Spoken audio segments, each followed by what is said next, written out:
So, so let's first of all, so why am I doing this? First of all, let me assure you and bring you comfort in something. I don't think the world is ending anytime soon, okay? I actually don't think it was interesting to watch how Iran struck Israel and Israel's response. It was interesting to watch this because what they're both doing when striking each other is trying to avoid a war. It's fascinating what they're trying to avoid a war. And let me jump to the end real quick and say that Israel so badly wants to destroy Iran's nuclear capacity, but in order to do that, they need the full promise of American support. And so that is what this is all about from the Israeli side. They don't want to just send a message. They don't even want to just deal with Hezbollah. They want to destroy Iran's nuclear capacity, because once Iran has a nuke, Iran is committed to the destruction of Israel. That's one of the things that we're going to see today. They are committed to it, and there is no defense against a nuclear weapon right now. So in order to avoid Israel having to do something dramatic to Iran, they want to prevent this in the first place, which is interesting because if I think American approval had been behind them, it might have escalated. It might have escalated to a point where they struck our Iranian facilities, or we don't, but it didn't. What they did is they went in and they eliminated their missile defense system. Now these are Russian missile defense systems. I know these are details, but they become important because when you read Ezekiel 38 and you get to Gog and Magog, right? The great end war, when you see Gog and Magog and you realize that that's likely talking about Russia, and then you see Russian troops moving to the border of Iran, which is called Persia in the Bible, and you see that Russia, which was a historically Christian nation, makes alliance with pan-Arabist Muslims and gives their missile defense systems. It starts to make sense because we're watching biblical prophecy come into manifestation. Now, the interesting thing about Israeli striking these things is I actually think it was a stupid move. I think they should have pulled back and looked weak, because what they communicated is that at any moment they could bypass those missile defense systems and destroy them. So now what Iran's going to go do is these Russian missile defense systems are going to go back to the drawing board with Russia and realize that Israel's technological capacity far surpasses theirs. So they're going to defensively try to make it better. It increases the risk of all-out war, right? All right, so where are we at? I think we're seeing the birth pangs of Ezekiel 38. I think we're seeing the initial stages of a shift in alliances. We're seeing the world become increasingly anti-Zionist. We're seeing the world not just say we want a two-state solution, but fundamentally say that Israel does not have a right to exist. So we're seeing the picture change before our very eyes. And we're watching as the manifestation of Ezekiel 38 comes into being. So it's important to talk about these things from a theological perspective. One other reason I like to talk about it is because I hate bullies. I hate bullies and I hate lies. I've always fought bullies my whole life. I've always been a fighter. I've always disliked lies. And I don't like when I watch a group of people be bullied or lies begin to permeate. It just rubs me the wrong way.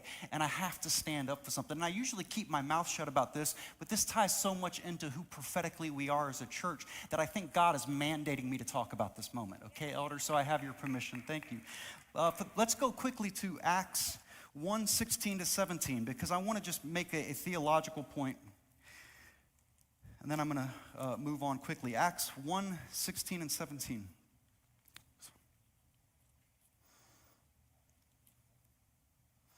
Where am I at? I'm sorry, Acts 1:6 and 7. Excuse me. When they therefore, this is after Jesus is resurrected, and this is called the ascension of Jesus. This is when Jesus is going up in the sky and says goodbye to the disciples who have seen him when he's resurrected. And this is the disciples' question to him. This is the last thing they say to Jesus.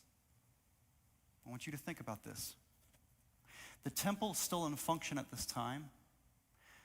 Romans are occupying Jerusalem and the surrounding areas, but the temple's still in function. Jews can still function even though they're oppressed in a given region. But they say this, and this is important because they don't say, when is the restoration of the temple? They don't say, this is what they say. They ask Jesus, when they say, therefore, we come together, they asked of him, saying, Lord, wilt thou at this time restore again the kingdom to Israel? That's their question. The very last question that the disciples asked Jesus is, are you going to restore the kingdom of Israel now? The very last question they asked Jesus is a Zionist question. This is important because you would think that they would ask other questions. You would think that after they realized that Jesus died and resurrected and God was going to do things differently, that they might have other things on their mind. But the biblical promise to fulfill the mandate of the Old Testament was still fresh on their mind. So their very last question is this the time you're going to fulfill all the prophecies? Right? Am I right, Minister Greg? Is now the moment that you're going to restore the kingdom of Israel? And Jesus said unto them, no, I'm not. I'm not going to restore it because I don't care about it, because it's been replaced by the church, and I'm not Jewish, I'm white. That's what Jesus said to them. He said, you got it all wrong. No, he said unto them, it is not for you to know the times or this. That was a joke, folks. It was not for you to know the times or the season, which the Father, I feel like Jeb Bush. Remember, clap please. Clap please. Yeah. And he said unto them, it is not for you to know the times of the season which the Father has put in his own power. At no point does Jesus say you got it wrong. There is no kingdom of Israel to be restored. So where in the world did the church get this idea? This is genuinely, if anybody wants to grab a mic and tell me how we got to this place, I'm curious. Because the very last thing that's spoken to Jesus is, hey, is this when you're going to restore the kingdom of Israel? Is this when you're going to do it? Is this the Zionist promise that you have for us? And Jesus doesn't turn around and say, no, that promise is nullified and that shouldn't be in your thinking. He says it's not for you to know the time, but the time is the Father's. Now that sounds to me like he's confirming a promise. That sounds to me like there's going to be a restoration. And so if it's his concern and it's the disciples' last concern, it's the last thing they talk about before Jesus ascends, it should be our concern as well, and something that we look for and watch for as a sign of the times. And it should be something that we keep an eye on. And at no point should we theologically come to a place where we say that has nothing to do with the promises of God, because it has everything to do with the promises of God from the beginning of Genesis all the way to the end of the Bible. Are we there? Amen. All right. So theologically, it's a mistake for us to prophetically undercut ourselves by treating Israel and the Zionist cause like it lacks meaning. It's a mistake for us to move prophetically from that position. That means that we as a church should always be eager for the restoration of the homeland for the Jewish people. And I'm not exactly sure how, outside of a historical basis, theology got so twisted, because if you survey a majority of Christians, not evangelical Christians, just mainline Christians in America, the majority of them are supersessionist. They believe that the nation of Israel, the kingdom of Israel, has been replaced by the church. Not deepened by the church, not magnified by the church, not the church is a spiritual parallel to the nation of Israel, but has been replaced. And yet I do not find this in Scripture, and I do not see this with our Lord. I see a promise to do something just think about God for a second in your own life. What if he just promised you to do something, promised you to do something, promised to do something for you, and then just changed his mind one day? Just said, never mind, change what I'm doing. Nobody would want to serve a God like that. Nobody wants to serve a dishonest God who has to change his plans. See, our God doesn't change his plans midstream. Our God reveals what they were the whole time. He unfolds them and thinks it was just for you, but it was for all of this. You thought it was just about your life, but it was about the life of your family. It was about the life of generations. God is always deepening his plans in your life, and you have to be aware of that. Okay, now I'm going to move to a little bit of a historical aspect of it, and I want to just get through this quickly. It's so quiet. All right. Y'all with me? Don't make me feel insecure today. Back me up. All right. Here's the thing that you need to know. When we talk about Zionism, when we talk about the Jewish Zionists, it tends to be historically treated as a uniquely Jewish phenomenon. It's treated this way by non-Jews and Jews alike, as though it's a uniquely Jewish phenomenon. But that does not reveal the truth about the historicity of Zionism. The father of modern Zionism, his name is Theodor Herzl. He's a Jew that was concerned about, we know the word anti-Semitism, I just say anti-Jewish.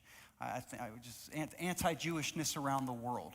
He was concerned about it, and when he saw what was called the Dreyfus Affair in France, he realized that Jews would never be safe until they had a homeland, okay? And so he began working on this idea that it was time for the Jews to have a homeland, and that hopeful homeland was Palestine. Now, everybody knows Theodore Herzl for the most part. He's in the Israeli Declaration of Independence. He is called the father, the spiritual father of Israel, and he, in the late 1890s, began working and creating an intellectual effort to restore the Jewish homeland. What most people don't know is that there was a man by the name of William Heckler. There was a man by the name of William Heckler whose father was a missionary to Jews. This was a Protestant. And Heckler, living around the Jews and his father being a missionary to the Jews, began to grow up and develop this evangelistic restorationist theology. He began to realize that prophetically God was not done with the people of Israel and that he was going to restore a homeland to Israel. So William Heckler goes forth as a missionary. He goes and fights in the Franco-Prussian War. He has all these various adventures, but all the while he's developing this theology, this restorationist theology about Israel. And wouldn't you know it, that despite he gets wounded in war, then he gets sick with malaria, then he's going as a missionary to Lagos, and all these trials and tribulations keep happening. But what it sets him up to do is end up becoming a tutor to the Frederick I, the Grand Duke of Baden. This is the uncle of the future Kaiser Wilhelm II. Now, World War I is going to be important here, but just to give you an understanding of who Kaiser Wilhelm II was, he was the Germanic king and king of Prussia. He was the last German emperor. He was very important. So God happens to set up this person named William Heckler. He begins to pour into him this restorationist theology, and William Heckler happens to become a tutor of the most important person in the Prussian Empire, and the Germanic Kaiser Wilhelm II.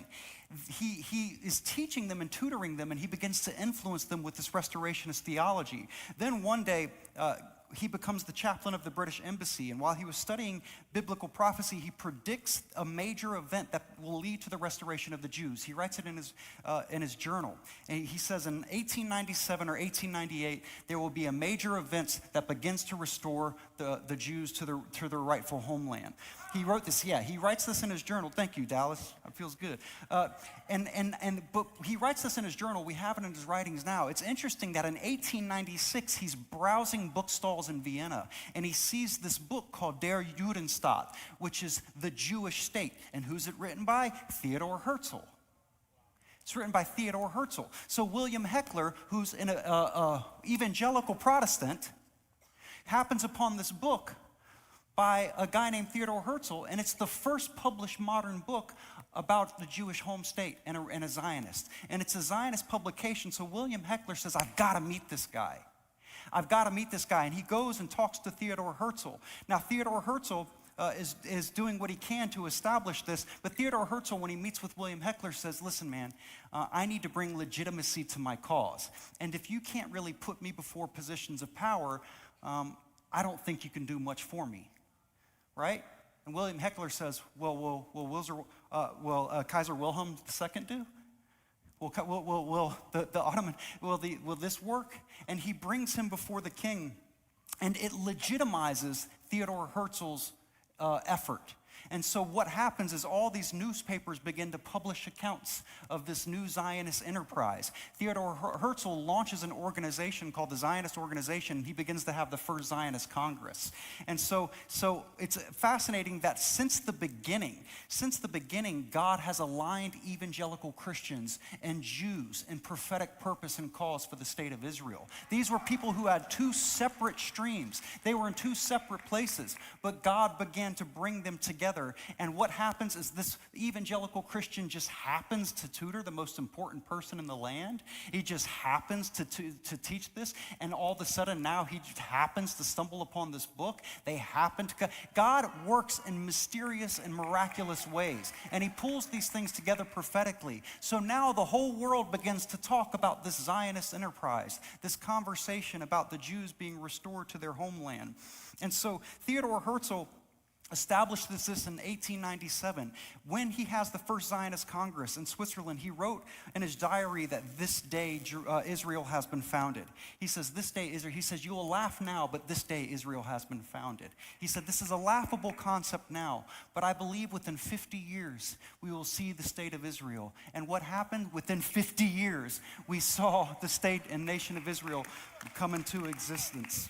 It was 50 years later, and if you know the number 50, I don't even have to go into it. You know the importance of it. But here's what's interesting, and it's important to note that it wasn't an easy process, and it wasn't just a straight line process. Theodore Herzl began noticing that there was this persecution of the Jews that was intensifying. See, the Dreyfus Affair caused this anti-Jewish subtext to come out in France, and they began to realize, listen, we've never been able to assimilate. Now, let me just pause and say this here. Jews are mandated by God not to assimilate. Their number one criticism of Jews in every society they go into is that they don't assimilate. They don't want to be like us. Yet Jews are mandated by God not to assimilate. I have set you apart. Here's all the ways that I've set you apart. You become a pagan if you assimilate in the ways that I don't want you to assimilate. So a God-fearing, faithful Jew cannot assimilate in the way that cultures want them to assimilate, because doing so denies what they believe the mandate of God is and what we see the mandate of God to be on their life. So there's this strange thing where Herzl sees this, and it's important to know that Russia at the time there was all these Russian pogroms, and a pogrom is a riot specifically against Jews. And so there's this intensity. They start killing Jews in Russia, and they're persecuting Jews everywhere. And so Jews, wherever they go, are isolated. Jews, wherever they go, are isolated. So much so that at one point, they decided that they would take a portion of Kenya, and they began to negotiate. It's called the Ugandan scheme about the British colonies. So it wasn't going to be the state of Israel. It was going to be a portion of Kenya. But of course, everybody said no, because we don't want Jews in our neighborhood. And now that's going to be a recurring theme, because that's still what's going on today. We don't want Jews in our neighborhood. We don't want these people in our neighborhood. All right, I'm going to hurry up for the sake of time. I got so much stuff, but there should be pictures too. Like I get to do that. Is that right? All right. So thank you, Mr. Greg, because I'm feeling stressed.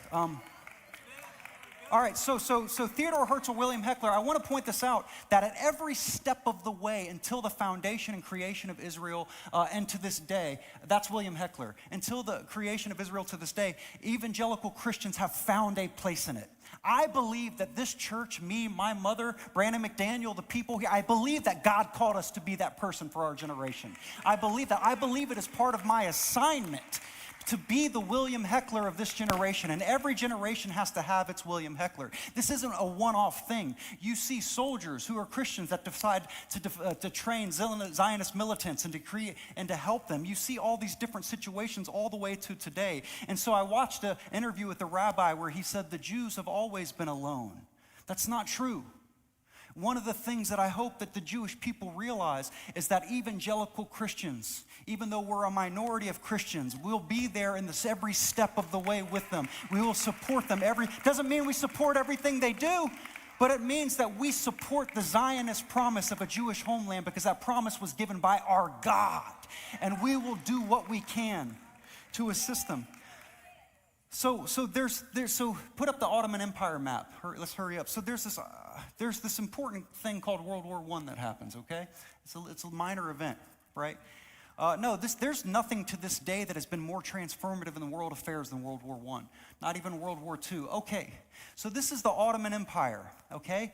This is a Turkish-speaking empire. Okay? But it includes that in that area right there, the land of Israel. That was being called Palestine since the Emperor Hadrian, and various names. That's Israel, but this is the Ottoman Empire. So this is a Turkish-speaking Muslim empire.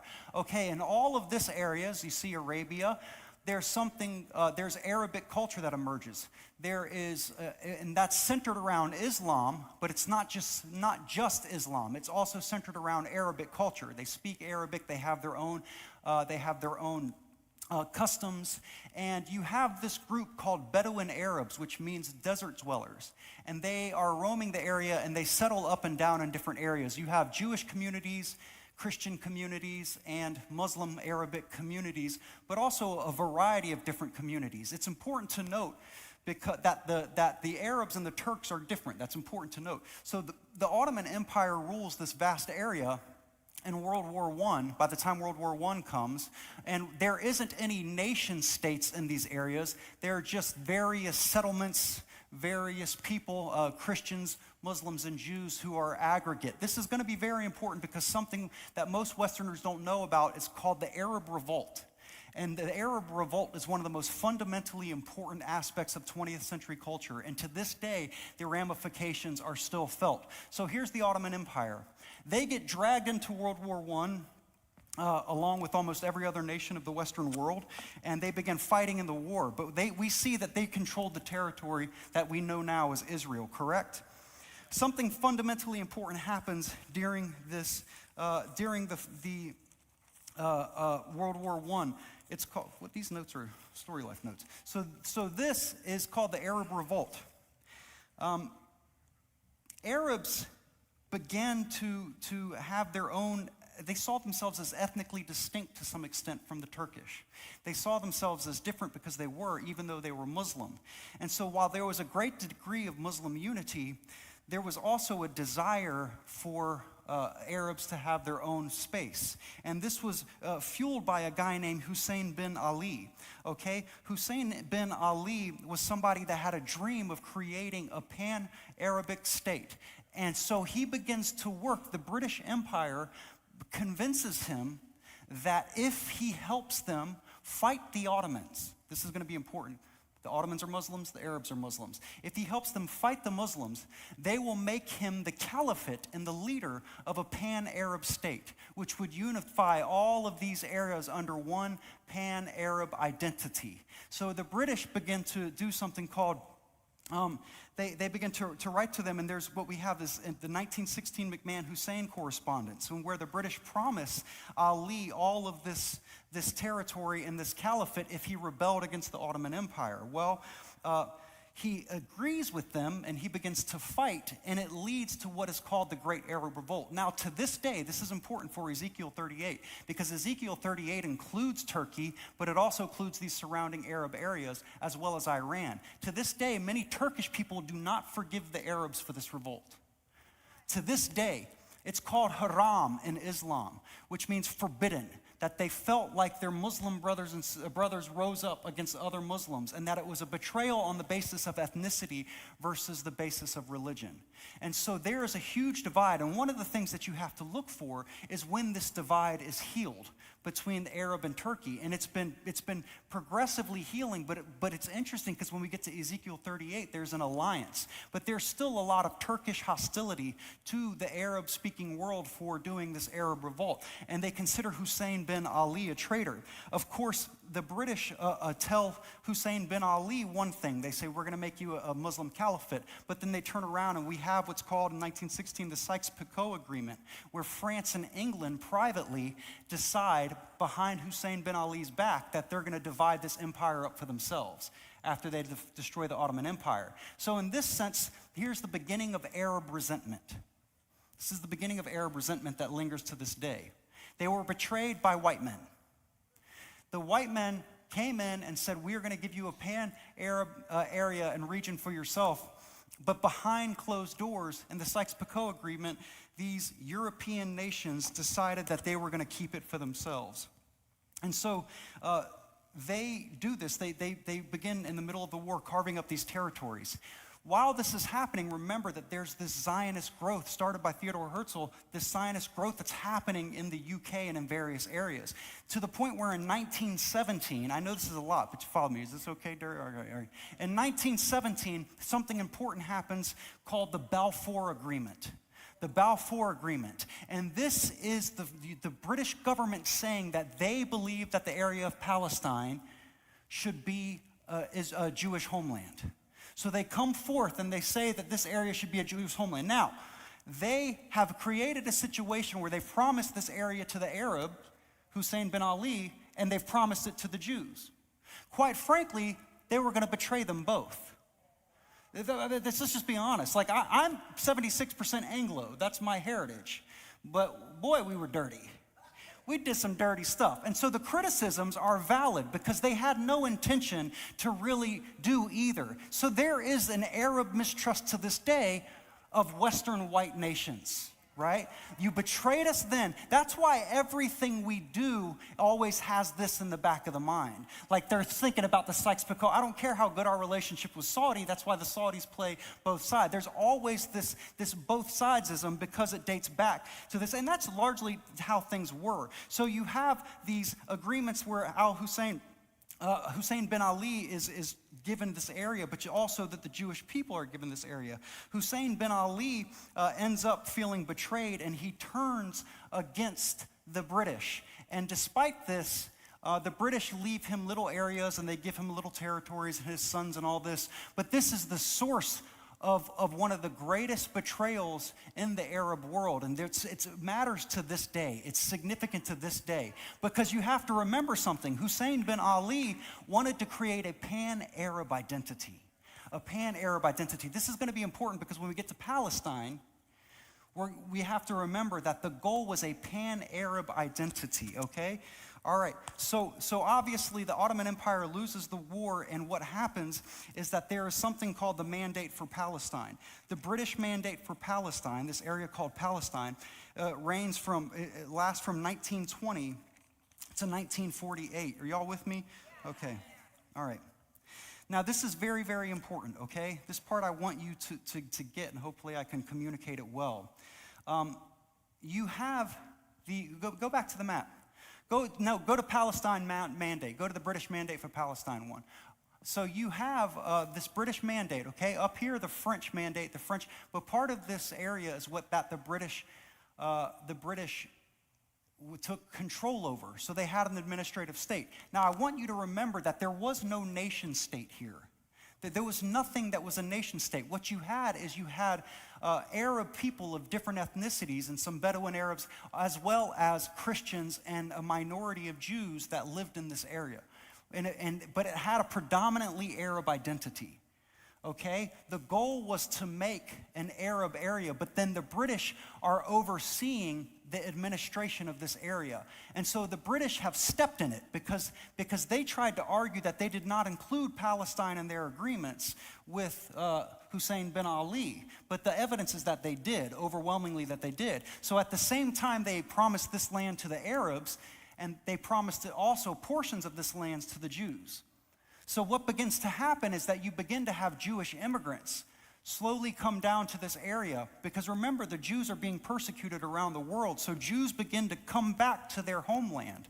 Now this is where it's fundamental, because once the British express their support for a Jewish homeland, right, we begin to see the seeds of what would become the Palestinian identity begin to emerge. Something that's very difficult for people to understand now is that there was not a Palestinian identity at this point. There was a pan-Arab identity. There was an Arabic identity in this area. And what happens is that this area that's called Palestine becomes a point of contention, largely because the British say they want to give it to the Jews.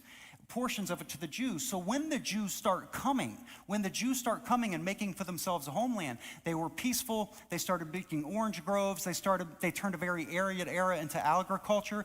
And I would tell you, if they started trouble, I would tell you, hey, they started some trouble and they were causing problems. But largely they were immigrating. And so what you begin to see is the seeds of what become a Palestinian consciousness, but right now it's an Arab consciousness. And what you begin to see after the Balfour Declaration is protest that say things much like we see immigration protests today. That you see Arabs saying, our place for us. Our place for us. And it was an Arab identity. So much so that Christians joined with Muslim Arabs to begin to prevent Jews from coming down. So Christians were working, and they would not consider Jews that lived in the area Palestinians because there was no such concept. Remember this, there was Arabic and non-Arabic. There was Arabic and Jewish. The Jews were called the Yeshuv. That's what they were called. So it's important to understand that from the beginning, even in the Ottoman Empire, the Arabs were reacting to Jewish immigration. This is going to be important because a lot of what we're talking about when we say from the river to the sea, the Jordan River right there to the sea to this day, and we're talking about a lot of the consciousness that exists, is genuinely rooted in what is the most xenophobic and racist movement in history. They did not want Jews around them. They didn't want Jews to come there. So Jews begin to settle there. They begin to settle from 1920. Jewish immigrants begin to come. Remember, it's not like they have a good place where they're at. So they're trying to come back to the promise of not only their biblical homeland, because nobody can deny it was their biblical homeland, both historically and biblically, it was on record. But they begin to come back. And you begin to see riots. The Yafa riots, for the sake of time, I won't go into it all. But Jews begin to be killed, and they begin to be rioted against. There's Arab boycotts of their business. And the main criticism that you can levy against Jews is that they are stick among themselves. So, Jews work their own businesses. Again, their job is not to assimilate to the culture around them. But you have you have riots in 1920, you have the Palestine riots in 1929, you have the Hebron massacre, you have the Palestine Arab Congress. That's very important after the 1929 Congress, because remember, they refer to it as the Palestine Arab Congress, not the Palestinian Congress. Again, this is an area called Palestine, but the consciousness is Arab. So the consciousness is entirely defined by Arabic identity, not by a regional identity. So this pan-Arabism begins to calcify in this region predominantly as a response to Jews. It'd be like if we had a neighborhood of diverse people, Spanish, white, black, and then Jews began moving in, and one thing that we all agreed in is that we're not them. We're not them. And it's deeply, deeply anti-Jewish at its roots. And so you have these problems that are going. You have the Tiberias massacre, but then in 1936 to 1939, you have what's called the Great Revolt. And this is in response to the fact that in order to, something called the Peel Commission, in order to solve some of the problems and the riots that are happening against Jews in this area, the British decide to create a homeland, a two-state solution. And they offer the Jews this little area here. They offer the Jews, and the Jews accept, but the Arabs reject it. The Arabs say no. Now, I want to point out to something that 5 times there's been offers for a two-state solution, and all 5 times they've been rejected by the Arab League, by Arab nations. Every single time, even when the Jews were only supposed to have this little area. This little area right how they said no, and it creates the Great Arab Revolt. This creates the Great Arab Revolt. And I can't go into too much of it for the sake of time, but if you look up people like Amin al-Husseini, who was the Grand Mufti of Jerusalem. He was royalty in this area. He ends up going to not only lead the Great Arab Revolt, but he comes and becomes a great ally to Hitler. And he was hoping that Hitler could extend his anti-immigration and anti-Jewish policies to the Middle East. And so he would have his own radio and be on the radio promoting the hatred for the Jews. And though Arabs and Nazis did not have much in common, the one thing that they did have in common is the same thing that they have in common now: hatred against the Jews. This is the most despised group in history. So this hatred against the Jews, this effort to wipe them out, it's and so what you're seeing, and this is the most important thing that you need to remember when you're thinking about the history. This is a pan-Arab concept that says we want to expel the Jews, and this needs to be an Arabic area. Arabic, not Palestinian. Palestinian emerged as an idea, even though the seeds of it, I'm not denying the seeds of it, people would call, there's references literary to different things, but as an idea of national consciousness in 1964. In 1964, this was because they realized Israel was not going anywhere, that the Jews were not going to be expelled. But to this day, the goal is not simply a Palestinian place. It's a pan-Arab place, free of Jews. Free of Jews. In every charter, and I'm getting ahead of myself for time, from the PLO to Hamas to every charter, it calls not for the peaceful coexistence with Jews, but it calls for what they call the liberation of Palestine. What we call Palestine is Israel. It calls for the only way you can liberate Palestine is to make it not Israel. This is a literal call for genocide. And yet the Jews, the Israelis, I should say, because it's not just Jews, there's 2 million Arab Israelis, are being called genocide. They're being accused of genocide right now. This was literal apartheid. And yet they're being accused of apartheid right now. And so what happens is there's constant rejection of the two-state solution. And we get to the point where in 1947, remember this, the Palestinian identity was an Arab identity, not a Palestinian identity. But it was defined by not being Yeshuv, not being a Jew.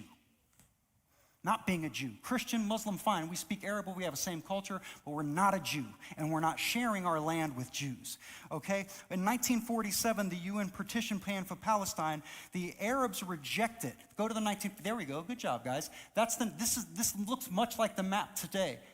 There's what we call Judea and Samaria, the West Bank, there's Gaza. The Arabs reject this plan. This is the UN plan. Israel comes back again and says, yes, we'll take it. We'll take this plan. We'll take this plan. And the Arabs say no, and it starts a civil war. It starts a civil war. The partition plan triggers a civil war.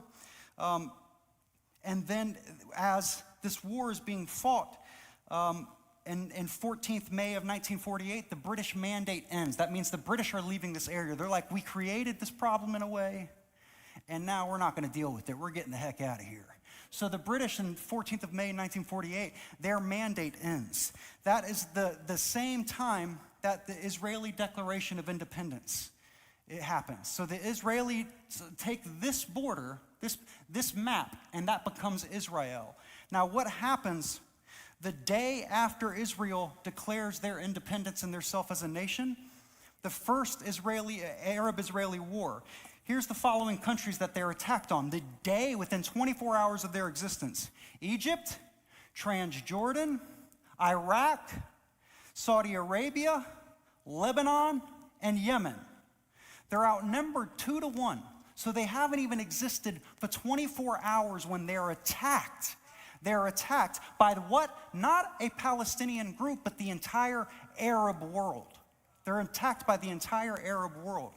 Now here's where something tricky happens, and this is very important because it feeds into the narrative today.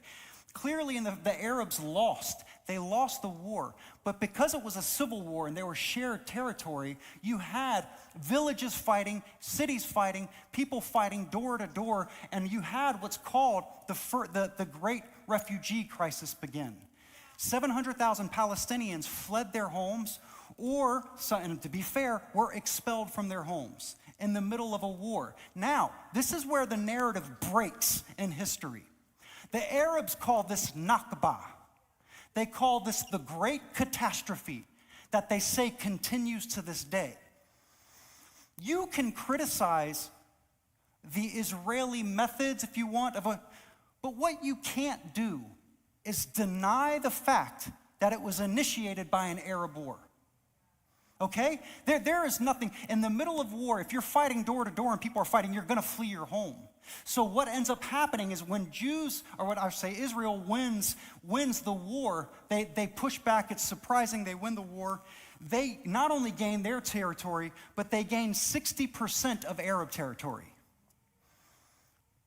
They gain 60% of Arab territory. But here's what's interesting.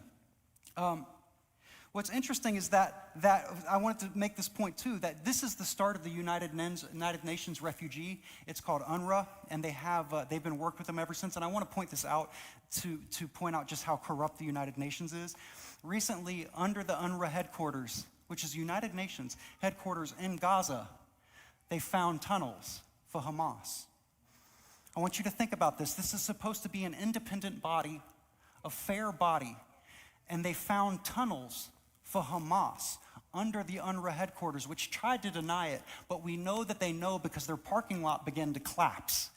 Their parking lot began to collapse months before it was exposed, okay? So I just want you to get into the mindset. But now, if you go to the Arab world, this Nakba, this now becomes the narrative of victimhood that fuels today. So much of the world is believing this, the great catastrophe. They don't take into context that there was a war. They don't take into context that Israel tried to maintain these boundaries, but were attacked from them They were attacked from within them. They don't do anything except they say that this is the great catastrophe that continues to this day. And they try to make it appear as though it was some sort of ethnic cleansing. Am I doing okay, Rachel Foster? I see you. Are we good? You think this is all right? All right. I'm hurrying up because I see y'all yawning. All right. No. So, no, it's just what it is. So we have in 1949, go to the armistice agreements. We have in 1949 the armistice agreements after the end of the Israeli-Arab War. And what does this do? This creates the new borders of Israel. Israel says, you attack us, we're going to stay in your territory. Why would Israel stay in territory? They'd stay in territory because every time they cede territory, a militant uprising comes up in it, and they're attacked from those borders. Every single time. There is not a moment where Israel has given back territory, because when it comes to the 6-Day War, Israel took all the Sinai Peninsula, ended up giving it back. We'll get to that in a second. But this is what the current border of Israel is recognized as. You'll see Gaza and the West Bank here, or Judea and Samaria if you're a Jew, okay? You'll see that here. And these are the internationally recognized borders of Israel today.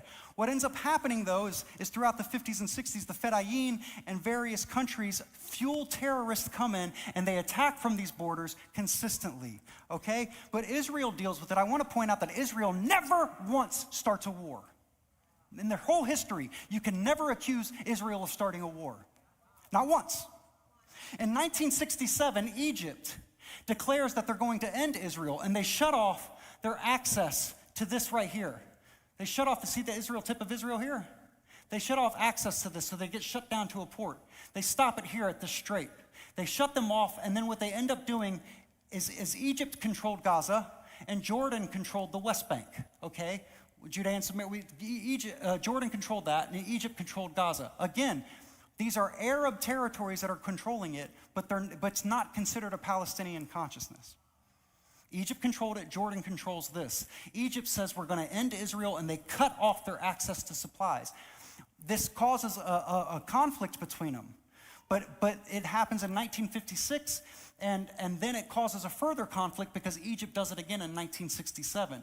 And Israel says, if you cut off access to our supplies again, we're going to consider this casus belli, which means an act of war. Okay, are y'all with me? Have I lost you? My wife's getting, did I lose you, babe? Tell me the truth, I'll hurry up.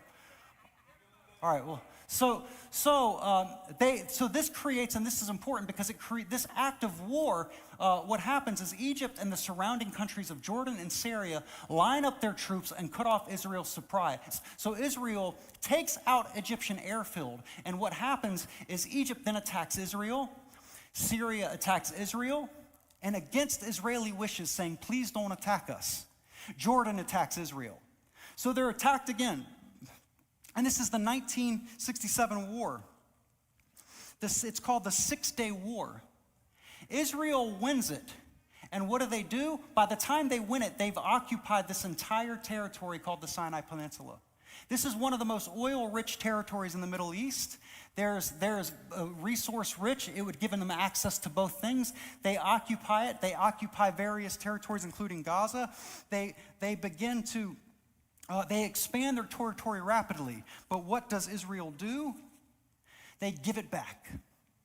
Now I want you to think about that. I don't think America would give back an oil-rich location. I don't think but for the hope of peace, Israel gives back the territory. This is after, in 1973, they're attacked on Yom Kippur, their most holy day. While everybody's fasting, you're not allowed to do anything. They're attacked by all Arab nations again. And it's a miracle victory that Israel has. So for the sake of time, I'm going to hurry up. What does Israel do? It gives back all territories that matched the 1949 armistice. But its soldiers, this is important, remain after the 6-Day War in West Bank and Gaza. They remain there. This is important. The soldiers then leave Gaza in 2000, and in the early 2000s, they retreat completely from Gaza, okay, in 2005. They leave Gaza in a hope and an effort for peace, Soldiers remain in the West Bank. Now, this is why they call this a territory occupied, because the international community says that's not your territory. You're not allowed to be there, okay? And the Jews are saying, the Israelis are saying, every time we've tried to come up with a solution, we've been attacked. If we remove troops from this area, Jordanians will come in and use it as an area for terrorism. So they're called settlers, occupiers. Now let me tell you, first of all, if you're going to call them a settler, fine, but call them a resettler. Call them a resettler. Let's be fair. They're resettlers. They're occupiers defensively. It's fascinating because what do they do in effort for peace? They leave Gaza entirely. And what happens? It becomes a base for Hamas to attack them. To where we get to today, and what does Hamas do? They come in and kill 1,400 Israelis, Arabs and Jews. And so every time Israel has removed themselves from a territory, that territory is used to attack them. For the sake of time, I'll be quick. What's important to note that it's in 1964 where this group begins to identify as Palestinians. They did not have a flag until 1964. Their flag is the Pan-Arab flag. It's the Pan-Arab flag. After the 1967 war, when there's another proposal for peace, the Arab League, because all the Arab nations are involved, do what's called the three no's, which essentially they say there will not be peace with Israel and we will not recognize Israel. So you have this to where they change methods, and they encourage a Palestinian identity to where now these areas are considered, Arabs that live in this area are considered Palestinians. Now I want to point something out to you. There are 2 million Israeli Arabs. There are 2 million Israeli Arabs, okay? Arabs who can live in Israel's society, who can worship their God of their choice, who can live freely, who can participate in their legal society, who can participate in the Knesset. They are often called Israeli Palestinians, okay? But they're Israeli Arabs. How many Palestinian Jews are there? How many there's a lot of Israeli Arabs. How many Palestinian Jews are there? Israelis are allowed to be fully integrated, or Arabs are allowed to be fully integrated into Israeli society. They're allowed to be, how many Jews are allowed to be integrated into Palestinian society? The charter demands the end of the Jewish state, and until 2017, Hamas's charter demanded a war with the Jews around the world. They said this is an effort against Jewry.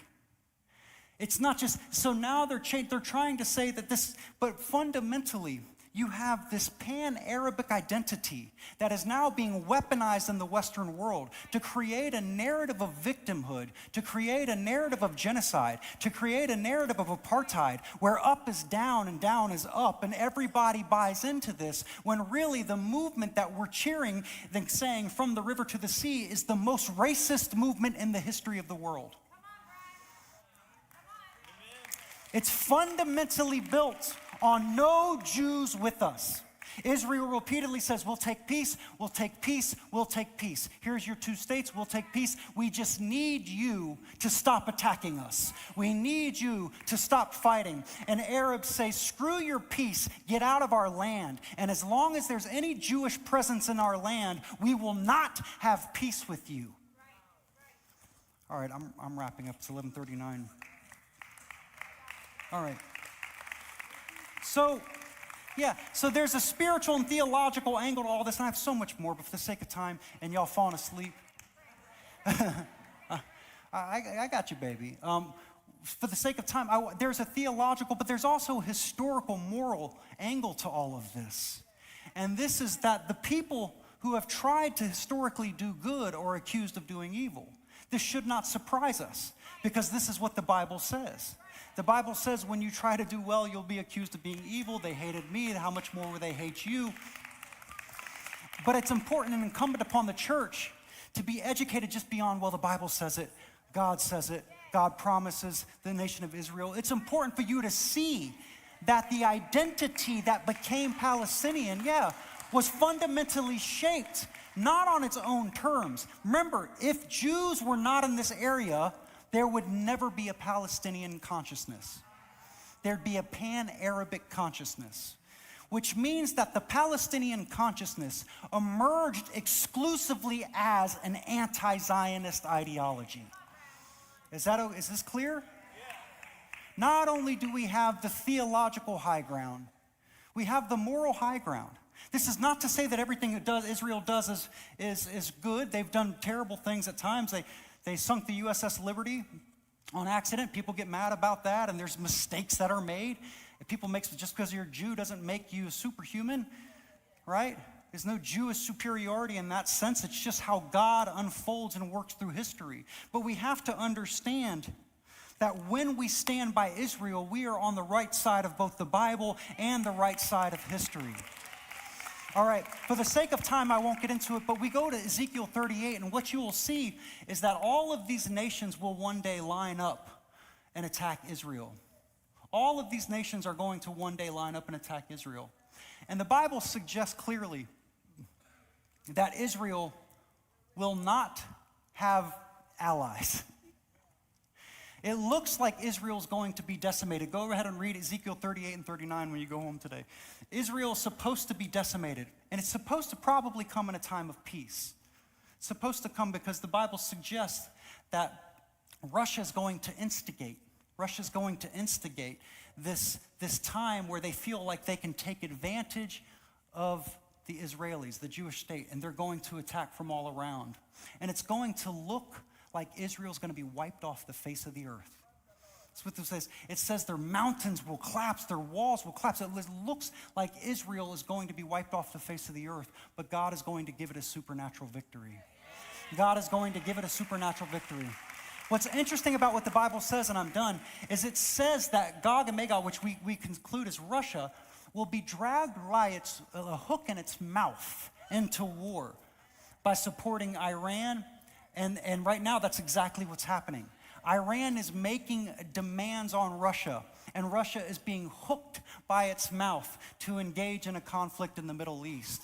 And so we have to keep our eye, because the good thing is this: I don't think the time is now, but when it looks at its worst for Israel, when it looks like every nation in the world is going to wipe it out, and this is going to be fueled by what we see now in our own universities. I'm just done. I want you to think, when you send your kid to college, they're saying from the river to the sea, from the border to the sea, from the river to the sea, Palestine will be free. Let me give you another thing that you might as well say. No Jews allowed. No Jews allowed. No Jews allowed.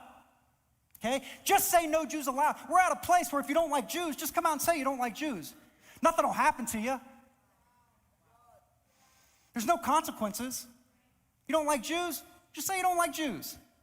And that's exactly what one white girl in college said when she was going. It's always funny when white kids do it. They always, white people are funny, man. Anyway, they said, what do you mean? What should happen? And she said they should take their second citizenship. What does that mean? It means send them back to where they came from. Send them back to where they came from. Doesn't matter if they're first, second, third, fourth generation Jews. Send them back to where they came from. But what happens when they get sent back to where they came from? One of the things I didn't have time to cover is part of the reason that they were rushing to a homeland is because, I don't know if many people know this, but 6 million of them were killed in Europe. They have no homeland. They have one homeland that God's promised them.